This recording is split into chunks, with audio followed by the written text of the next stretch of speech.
1.335.000 euro. A tanto ammonta il finanziamento che Villa Fabris di Thiene, la prestigiosa sede del Centro Europeo per i Mestieri della Conservazione del Patrimonio Culturale, fiore all'occhiello non soltanto per Thiene ma anche per l'Italia e l'Europa, ha ottenuto dalla Regione Veneto per la prosecuzione delle opere di restauro.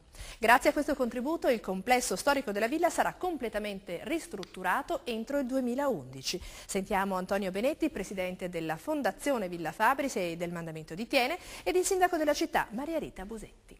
Questa cifra ci consente, assieme anche all'aiuto delle associazioni artigiani, di completare il recupero della villa per quanto riguarda sia la parte che va dalla Tinaia al corpo centrale, sia la parte che va dal corpo centrale alle Barchesse. La struttura adesso potrà avere una piena funzionalità in tutti gli aspetti? Sicuramente sì, perché ci servono parecchi locali, sia anche per il ricevimento degli allievi che vengono dall'estero, che abbiamo bisogno appunto degli alloggi, sia per quanto riguarda i laboratori, sia didattici che proprio di manualità.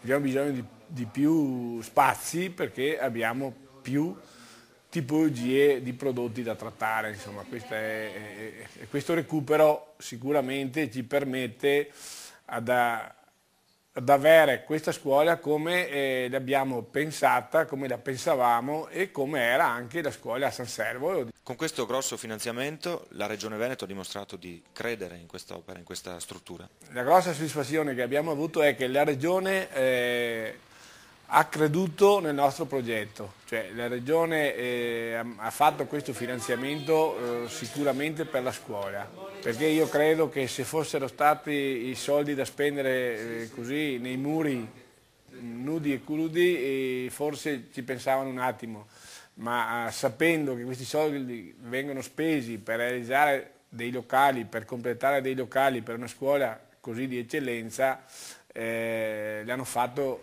con molto più calore. Il contributo permetterà dunque di ristrutturare le parti rimanenti ancora non recuperate, che includono, tra l'altro, gli spazi che saranno destinati agli alloggi, molto attesi, per gli allievi. E il sindaco di Thiene, Maria Rita Busetti.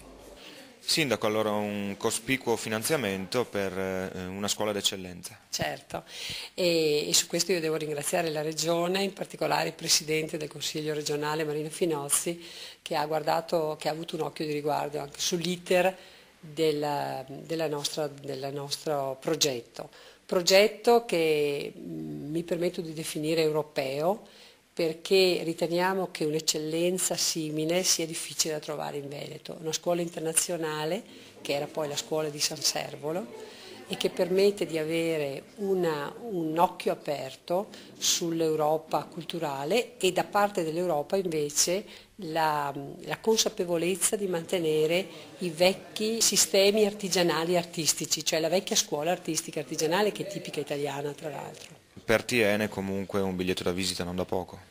È un biglietto da visita molto importante e per questo noi dobbiamo ringraziare gli artigiani che hanno sempre lavorato per darci una mano e credendo in questo progetto, in quanto non avremmo potuto arrivare a tanto se l'Associazione Artigiani non ci avesse creduto a sua volta. E proprio domani ci recheremo a Venezia all'Università di Architettura per vedere anche di cominciare a lavorare su corsi e su interventi di studenti di architettura, quindi portare a Thiene anche dei corsi specialistici di architettura sempre legati a Villa Fabris.